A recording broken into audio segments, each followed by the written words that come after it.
சாய்ராம். ஓம் ஸ்ரீ சாய் ரக்ஷக் சரணம் தேவ. அன்பு சகோதர சகோதரிகளே, இன்று நாம் நமது சாய் சத்சரிதம் தொடரில் 6வது அத்தியாயத்தை கேட்கப் போகிறோம். இந்த அத்தியாயத்தில் ஸ்ரீ சாயியின் அருள், பக்தர்களின் அனுபவங்கள் மற்றும் அவரின் கருணை எப்படி தெய்வீகமாக வெளிப்படுகிறது என்பதை காணலாம். சாயியின் வாழ்வை புரிந்து கொண்டு நாமும் ஆன்மீகமாக முன்னேற வழிகாட்டும் அருமையான பாடங்கள் இந்த அத்தியாயத்தில் உள்ளன. அன்புடன் கேளுங்கள், மனதில் நிறுத்துங்கள். உங்கள் வாழ்க்கையிலும் சாயியின் அருள் பொழியட்டும்.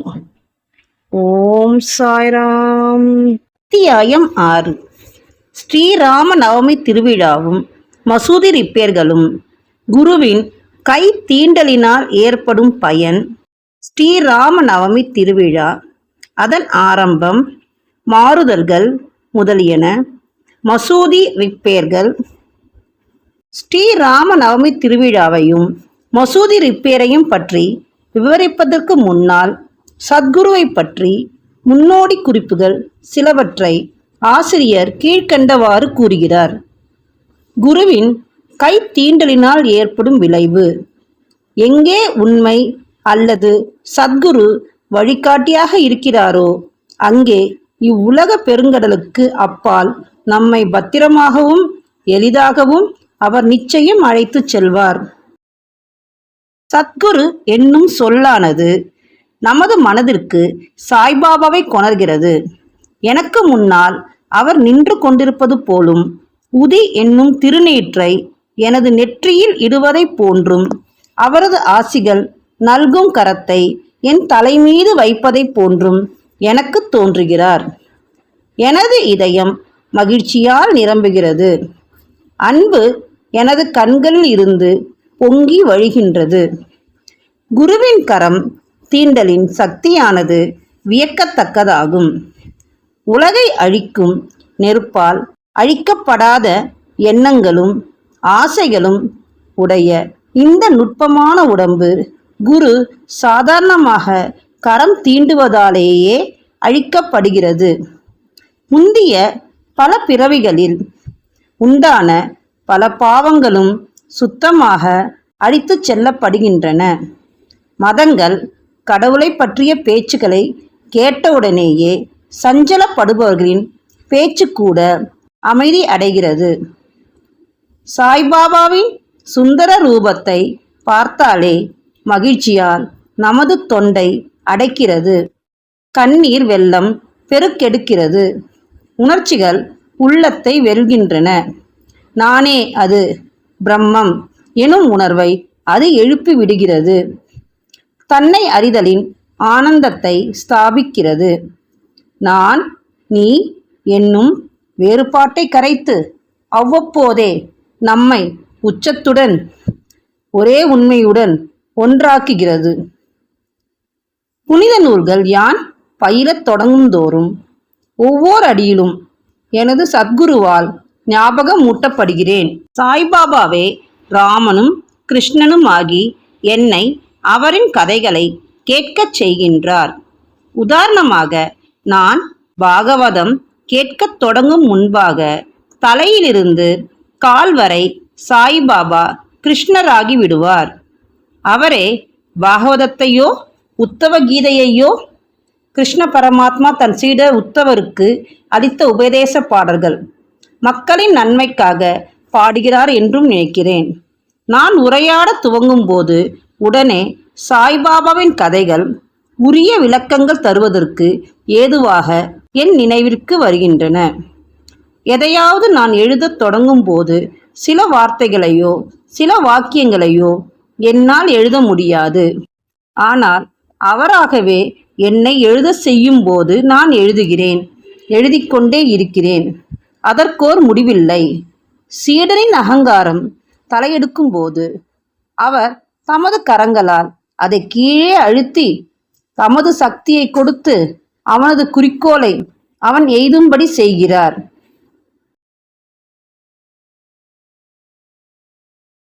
இவ்வாறாக திருப்திப்படுத்தி ஆசீர்வதிக்கிறார். சாயியின் முன்னால் எவன் சாஷ்டாங்க சரணம் செய்து தனது இதயத்தையும் உயிரையும் அவரிடம் சமர்ப்பிக்கிறானோ அவன் வாழ்க்கையின் 4 முக்கிய குறிக்கோளாகிய அறம், பொருள், இன்பம், வீடு இவைகளை எளிதில் அடைகிறான். கர்மம், ஞானம், யோகம், பக்தி என்ற 4 வழிகள் நம்மை தனித்தனியே கடவுளிடம் இட்டுச் செல்கின்றன. இவைகளில் பக்தி வழி முட்கள், பள்ளங்கள், படுகுழிகள் நிறைந்ததாயும் எனவே கடப்பதற்கு மிகவும் கடினமாயும் இருக்கிறது. ஆனால் நீங்கள் சாயியே சார்ந்து குழிகளையும் முட்களையும் விலக்கி நேராக நடப்பீர்களானால் அது உங்களை குறிக்கோளிடத்தில் எடுத்துச் செல்கிறது. இவ்வாறாக சாய்பாபா நிச்சயம் கூறுகிறார். அந்தர்யாமியாய் இருக்கிற பிரம்மத்தை பற்றியும் இவ்வுலகத்தை படைத்த அவரின் சக்தியை பற்றியும் அவ்வாறு உண்டாக்கப்பட்ட உலகத்தை பற்றியும் இவை 3ம் முடிவில் ஒன்றே என்றும் எடுத்து உரைத்த பின்னர் பக்தர்களின் நலன்களுக்காக உத்திரவாதம் அளிக்கும் கீழ்க்கண்ட சாய்பாபாவின் மொழிகளை ஆசிரியர் கூறுகிறார். உணவு, உடை இவற்றை பொறுத்தமட்டில் வறுமையோ இல்லாமையோ எனது அடியவர்களின் வீட்டில் இருக்காது. தங்கள் மனதை எப்போதும் என் மீது சிறப்படுத்தியவர்களே, என்னையே முழு இருதயத்துடன் வழிபாடு செய்யும் அடியவர்களின் நலன்களை காப்பாற்றுவதை நான் எப்போதும் கவனிப்பதே எனது சிறப்பியல்பு.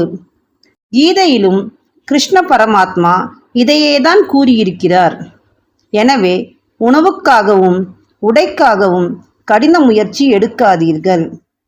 உங்களுக்கு ஏதாவது வேண்டுமானால் கடவுளிடம் இறந்து கேளுங்கள். இவ்வுலக கௌரவத்தை விட்டுவிடுங்கள். கடவுளின் அருளையும் ஆசியையும் பெற முயலுங்கள். அவரின் சந்நிதானத்தில் கௌரவம் அடையுங்கள். உலக கௌரவங்களால் வழி தவறி விடாதீர்கள். இறைவனின் ரூபம் மனதில் திறமாக பதிக்கப்பட வேண்டும். புலன் அனைத்தும் மனமும் எப்போதும் இறைவனது வழிபாட்டிற்கே உரித்தாக படட்டும். வேறு எந்த பொருட்களிலும் எவ்வித கவர்ச்சியும் வேண்டாம். உடல், செல்வம், வீடு முதலிய வேறு எதை பற்றியும் மனது அலைந்து திரியாமல் எப்போதும் என்னை நினைத்து கொண்டிருப்பதிலேயே மனதை ஸ்திரப்படுத்துங்கள். அப்போது அது அமைதியாகவும் அடக்கமாகவும் கவலையற்றும் இருக்கும். நல்ல பழக்கங்களில் மனம் ஈடுபட்டிருப்பதற்கு இதுவே அடையாளம். மனம் அலையும் தன்மை உடையதாயிருந்தால் அது நன்றாக ஒன்றிவிட்டது என்று கூற இயலாது. இம்மொழிகளை குறிப்பிட்ட பிறகு சீரடியில் நடக்கும் ஸ்ரீராம நவமி திருவிழாவின் கதையை ஆசிரியர் குறிப்பிடுகிறார். சீரடியில் கொண்டாடப்பட்ட திருவிழாக்களில் ஸ்ரீராம நவமியே மிக பெரியதாகையால் 1925ஆம் ஆண்டு சாயி லீலா பத்திரிகையில் 197ஆம் பக்கத்தில் பதிப்பான மற்றொரு முழு விவரமும் இதில் குறிப்பிடப்பட்டு 2 நிகழ்ச்சிகளின் கூட்டு விவரமும் இங்கே கொடுக்கப்படுகிறது. தோற்றம்: கோபர்காங்வின் சர்க்கிள் இன்ஸ்பெக்டராக இருந்தவர் திரு கோபால்ராவ் குண்ட் ஆவார். அவர் பாபாவின் பெரும் அடியவர். அவருக்கு 3 மனைவிகள் இருந்தார்கள். ஆனால் ஒரு குழந்தையும் இல்லை. சாய்பாபாவின் அருளால் அவருக்கு ஓர் ஆண் குழந்தை பிறந்தது. அந்த மகிழ்ச்சியினால் 1897ஆம் ஆண்டில் அவருக்கு ஒரு திருவிழா அல்லது உருஸ் கொண்டாடும் எண்ணம் உதித்தது. தாத்யா பாட்டில், தாத்தா கோத்தே பாட்டில், மாதவ்ராவ் தேஷ்பாண்டே போன்ற மற்ற ஷீரடி அடியவர்களிடம் கோபால்ராவ் தனது எண்ணத்தை வெளிப்பட்டார். அவர்கள் எல்லோரும் இந்த யோசனைக்கு உடன்பட்டு சாய்பாபாவின் அனுமதியையும் ஆசிகளையும் பெற்றனர். இவ்விழாவை கொண்டாடுவதற்கு கலெக்டரின் அனுமதி பெறுவதற்கு விண்ணப்பம் செய்யப்பட்டது. ஆனால் கிராம குல்கர்னி அதிகாரி திருவிழா நடத்துவதற்கு எதிரடையாக தகவல் கொடுத்ததால் அனுமதி மறுக்கப்பட்டது.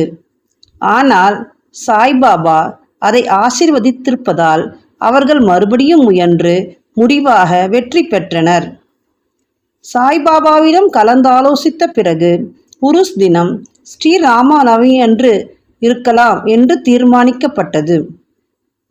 பாபா தமது நோக்கத்தில் ஏதோ ஒரு முடிவு வைத்திருந்ததாக தோன்றுகிறது. அதாவது ஸ்ரீராமநவமி, உருஸ் என்ற இரு திருவிழாக்கள் அல்லது பண்டிகைகளை ஒன்றாக இணைப்பதென்பது இந்து முஸ்லிம் ஆகிய இரு சமூகத்தினரையும் ஒற்றுமைப்படுத்துவதற்காக ஆகும். இக்குறிக்கோளை அடைந்ததை பிற்கால நிகழ்ச்சிகள் காட்டுகின்றன. திருவிழாவுக்கு அனுமதி கிடைத்தது. ஆனால் மற்ற கஷ்டங்கள் முளைத்தன. சீரடி ஒரு கிராமம். அங்கு தண்ணீர் பஞ்சம் இருந்தது. சீரடியில் 2 கிணறுகள் இருந்தன. உபயோகப்படுத்திய ஒரு கிணற்றில் நீர் வற்றிவிட்டது. மற்றொன்று உப்பு தண்ணீர். இந்த உப்பு தண்ணீரானது சாய்பாபா மலர்களை வீசியதன் மூலம் இனிமை பொருந்தியதாக மாற்றப்பட்டது. இக்கிணற்று தண்ணீர் போதாமையால் நெடுந்தூரத்திலிருந்து தோல் சாக்குகளில் கிணற்றிலிருந்து தண்ணீர் கொண்டு வருவதற்கு தாத்யா பாட்டில் ஏற்பாடு செய்ய வேண்டியதாயிற்று. தற்காலிக கடைகள் கட்டப்பட்டு மல்யுத்த சண்டைக்கு ஏற்பாடு செய்யப்பட்டது. கோபால்ராவ் குண்டிற்கு அகமத் நகரை சேர்ந்த தாமு அண்ணா காசார் என்ற ஒரு நண்பர் இருந்தார். அவர் 2 மனைவிகளை திருமணம் செய்தும் பிள்ளையில்லா குறையில் அம்மாதிரியே மகிழ்ச்சியற்றவராய் இருந்தார்.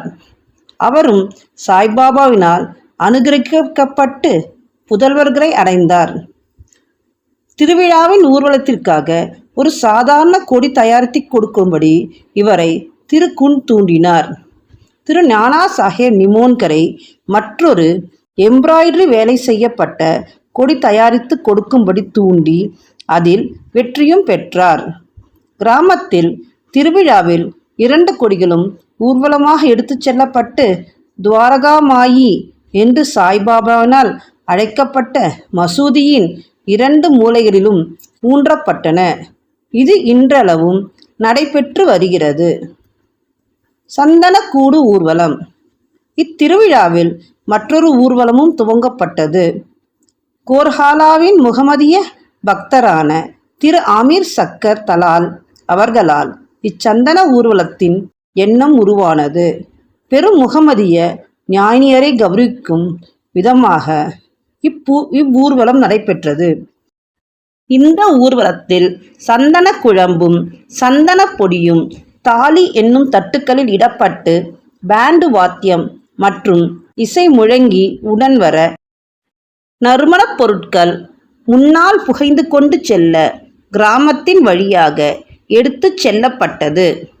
மசூதிக்கு திரும்பிய பின்னர் தட்டுக்களில் உள்ளவைகள் நிம்பா என்னும் குழிகளில் கொட்டப்பட்டன மற்றும் மசூதியின் சுவரில் கைகளால் பூசப்பெற்றது. முதல் 3 ஆண்டுகளில் திரு அமீர் சக்கர் அவர்களால் இவ்வேலை மேற்பார்வையிடப்பட்டது. பின்னர் அவரது மனைவியால் பார்க்கப்பட்டது. எனவே ஒரே நாளில் முகமதியரால் சந்தனக்கூடும் இந்துக்களால் கொடிகளும் அருகருகில் சென்றன. இப்போதும் எவ்வித இடையூறுமின்றி அங்கனமே நடந்து கொண்டிருக்கிறது. ஏற்பாடு. சாய்பாபாவின் அடியவர்களுக்கு இந்த நாள் புனிதமானதும் மிகவும் பிரியமானதும் ஆகும். பெரும்பாலான அடியவர்கள் கூடி விழாவை நிர்வகிப்பதில் பெரும் பங்கு வகித்தனர். எல்லா வெளி ஏற்பாடுகளையும் தாத்யா கோத்தே பாட்டில் பார்த்து கொண்டார். உள் நிர்வாகம் முழுவதும் சாய்பாபாவின் பக்தையான ராதா கிருஷ்ணமாயியிடமே ஒப்புவிக்கப்பட்டது. அவ்விழாவின் போது அவளது இருப்பிடம் விருந்தாளிகளால் நிறைந்து இருந்தது. அவர்களது தேவையும் விழாவிற்கு தேவையான பொருட்களின் ஏற்பாட்டையும் அவர் கவனித்தாக வேண்டும். மசூதி முழுவதும் அதன் சுவர், தரை முதலியவைகளை கழுவிவிட்டு சுத்தம் செய்து சாய்பாபாவின் அணையா விளக்கான துணியினால் கரி பிடித்தும் கருத்தும் போயிருக்கும் மசூதி சுவர்களை எல்லாம் வெள்ளையடிப்பதும் அவள் விருப்பமுடன் செய்த மற்றொரு வேலை ஆகும். இவ்வேலையை ஒரு நாள் விட்டு ஒரு நாள் சாய்பாபா சாவடிக்கு தூங்கப் போயிருக்கும் முந்தைய இரவில் செய்வாள். துணி, அணையா நெருப்பு உட்பட எல்லா பொருட்களையும் எடுத்து கசடர கழுவி மசூதி சுவரை வெள்ளையடித்த பின்னர் முன்போல் திருப்பி வைத்து விட வேண்டும். இத்திருவிழாவில் சாய்பாபாவுக்கு மிகவும் பிடித்த அம்சமான ஏழைகளுக்கு அன்னதானம் வழங்குதலும் ஒரு பெரும் நிகழ்ச்சியாகும். ராதா கிருஷ்ண மாயியின் இருப்பிடத்தில் பெருமளவில் சமையலும் பல்வேறு வகையான உணவுப் பொருட்களும் இனிப்பு பதார்த்தங்களும் செய்யப்பட்டன. பல்வேறு செல்வந்தர்களான பக்தர்கள் இந்நிகழ்ச்சிகளில் பெரும் பங்கு வகித்தனர். உருஸை ஸ்ரீராம நவமி திருவிழாவாக மாற்றுதல். இவ்வாறாக விஷயங்கள் எல்லாம் நடந்து கொண்டு இருந்தன. 1912ஆம் ஆண்டு வரை இவ்விழா படிப்படியாக முக்கியத்துவம் அடைந்து வந்து ஒரு மாறுதல் நிகழ்ந்தது.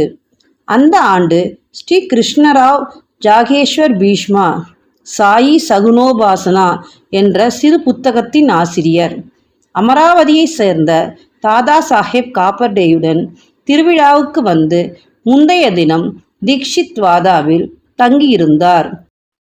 அவர் தாழ்வாரத்தில் படுத்து கொண்டிருந்த போது திரு லக்ஷ்மண் ராவ் என்ற காக்கா மகாஜனி மசூதிக்கு பூஜை சாமான்களுடன் போய்கொண்டு இருந்தார்.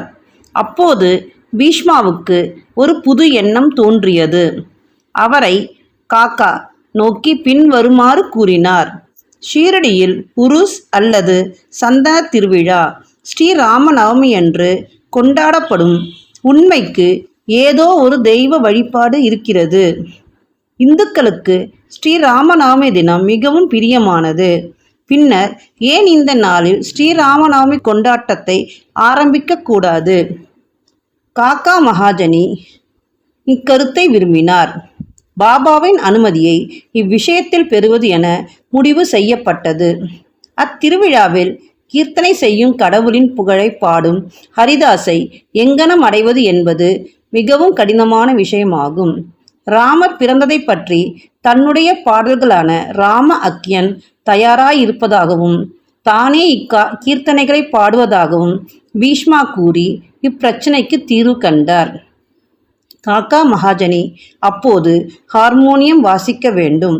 ராதா கிருஷ்ணமாயியால் தயாரிக்கப்பட்ட சுண்டு வடாவை சர்க்கரை கலந்த இஞ்சி பொடி பிரசாதமாக பெறுவதற்கு ஏற்பாடு செய்யப்பட்டது. பின்பு அவர்கள் பாபாவின் அனுமதியை பெறுவதற்கு சென்றனர். அங்கு நடந்து கொண்டிருந்த எல்லாவற்றையும் அறிந்திருந்த பாபா, வாதாவில் நடந்து கொண்டிருக்கிறது என்று மகாஜனியிடம் வினார். குழப்பமடை மகாஜனி கேள்வியின் அர்த்தத்தை அறிய முடியாமல் அமைதியாக இருந்தார். பின்னர் பாபா பீஷ்மாவை அவர் என்ன சொல்கிறார் என்று கேட்டார். ஸ்ரீராமநவமி திருவிழா கொண்டாடுவதன் கருத்தை அவர் தெரிவித்து பாபாவின் அனுமதியை கோரினார்.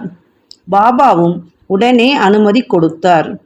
எல்லோரும் மகிழ்ச்சியுற்று ஜெயந்தி விழாவிற்கு ஏற்பாடுகள் செய்யத் தொடங்கினர். மறுநாள் மசூதி துணி ஜோடனை ஆகியவற்றால் அலங்கரிக்கப்பட்டது. ராதா கிருஷ்ண மாயியால் ஒரு தொட்டில் கொடுக்கப்பட்டது. பாபாவின் ஆசனத்தில் முன்னர் அது வைக்கப்பட்டு நிகழ்ச்சிகள் ஆரம்பமாயின. பீஷ்மா கீர்த்தனைக்காக முன்னால் எழுந்து நின்றார். மகாஜனி ஹார்மோனியம் வாசித்தார். மகாஜனியை கூப்பிடும்படி சாய்பாபா ஒரு ஆளை அனுப்பினார். பாபா நிகழ்ச்சிகளை தொடர்ந்து நடத்துவதற்கு அனுமதிப்பாரா என்று ஐயம் கொண்டு அவர் போக தயங்கிக் கொண்டு இருந்தார். ஆனால் அவர் போன பின்பு பாபா அவரை என்ன நடந்து கொண்டிருக்கிறது என்றும் தொட்டில் ஏன் அங்கு வைக்கப்பட்டிருக்கிறது என்றும் கேட்டார். அவர் ஸ்ரீராமநவமி திருவிழா துவங்கப்பட்டிருக்கிறது என்றும் தொட்டில் அதற்காக வைக்கப்பட்டிருக்கிறது என்றும் கூறினார். அப்பொழுது பாபா நிம்பாரிலிருந்து ஒரு மாலையை எடுத்து அதை அவர் கழுத்திலிட்டு பீஷ்மாவுக்கு மற்றொரு மாலையை அனுப்பினார். கீர்த்தனை துவங்கியது. அது முடிவடைந்ததும் ஸ்ரீராமருக்கு ஜெயம் என்ற கோஷம் வானை பிளந்தது. குலால் என்ற சிகப்பு பொடி வாத்திய கோஷத்திடையே சுற்றிலும் தூவப்பட்டது. எல்லோரும் பெருமகிழ்ச்சியுற்று இருக்கையில் ஒரு கர்ஜனை கேட்டது. கண்டபடி தூவப்பட்ட சிகப்பு பொடியானது பாபாவின் கண்களுக்குள் சென்று விட்டது.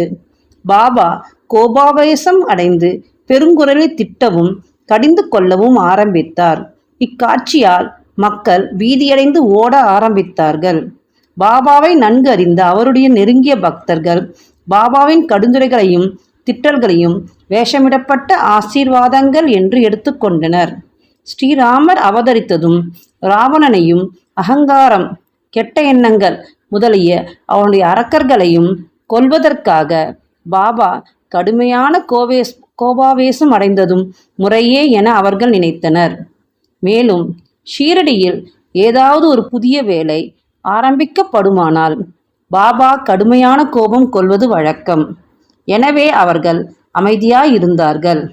பாபா தனது தொட்டிலை உடைத்து விடுவார் என்று ராதாகிருஷ்ணமாயி பயந்து போய் மகாஜனியிடம் தொட்டிலை எடுத்து வந்துவிடும்படி கூறினாள்.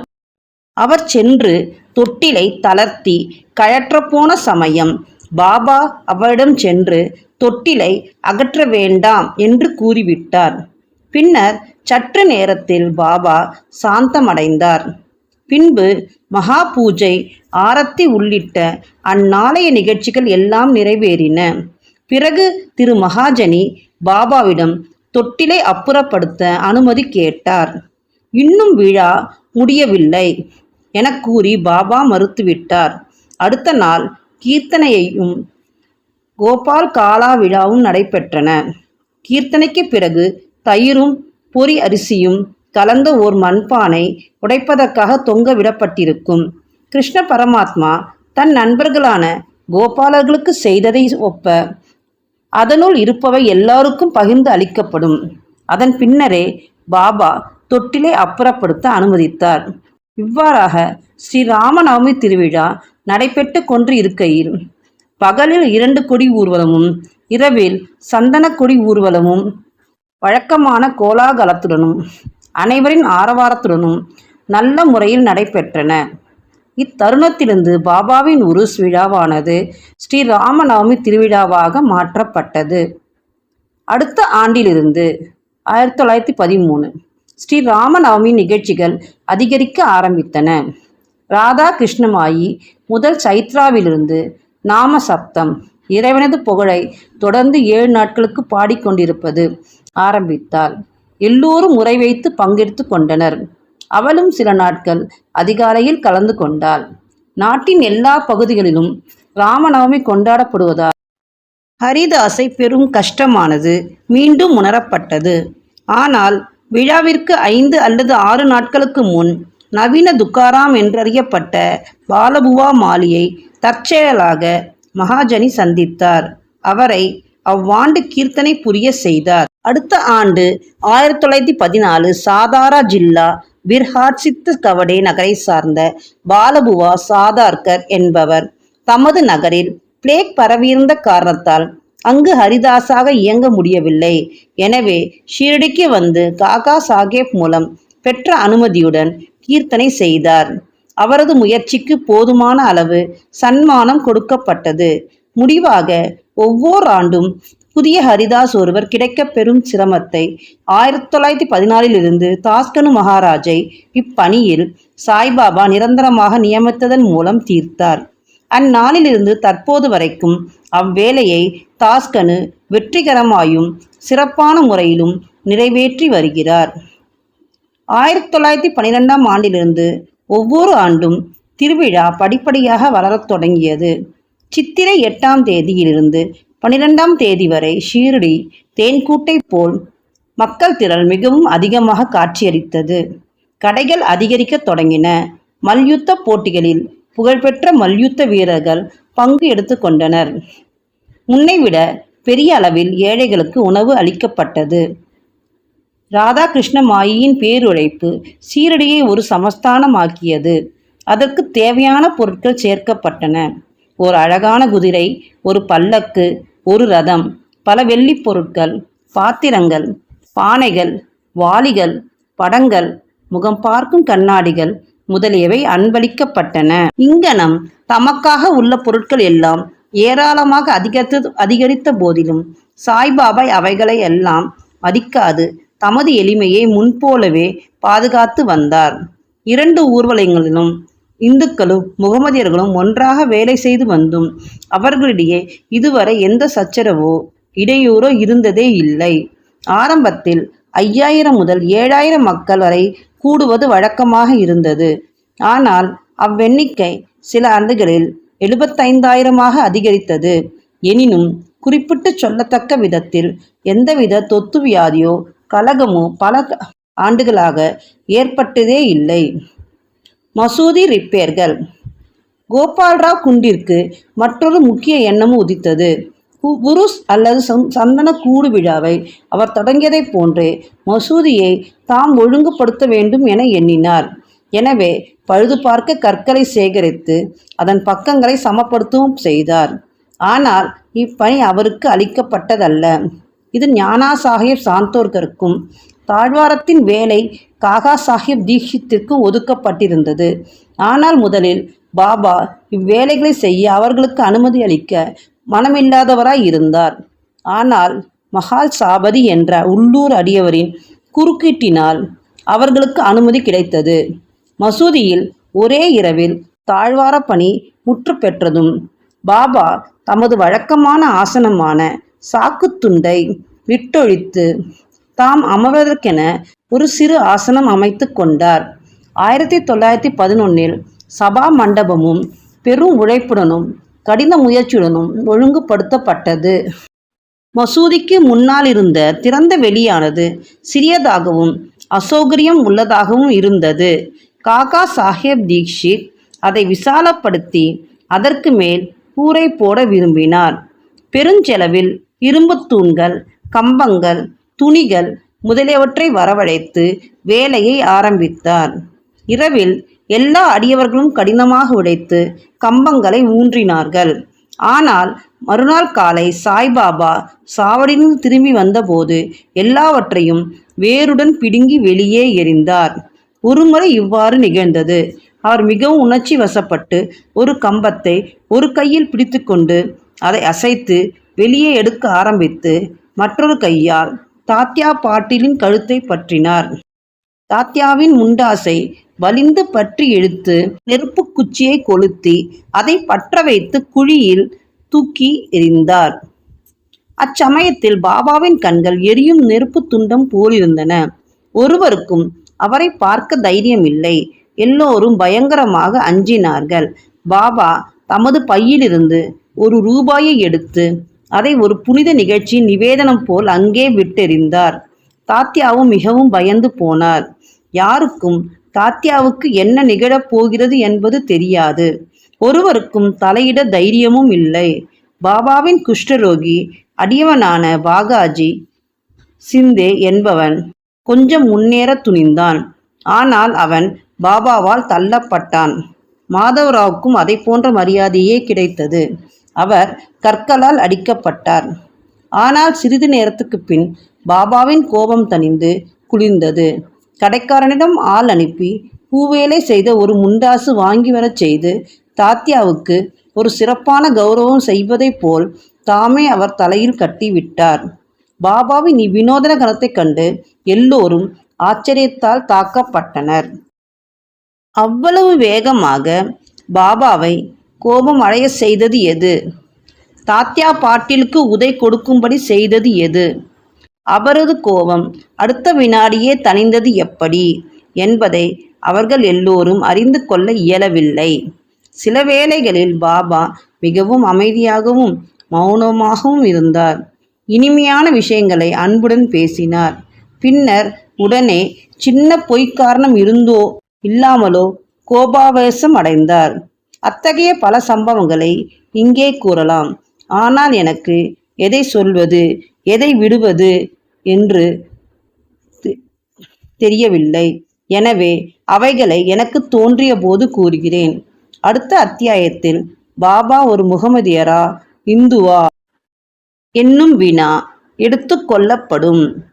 அவரின் யோக பயிற்சி சக்தி மற்றும் பல விஷயங்களும் எடுத்து கொள்ளப்படும். ஸ்ரீ சாயியை பணிக. அனைவருக்கும் சாந்தி நிலவட்டும். ஓம் சாய்ராம்.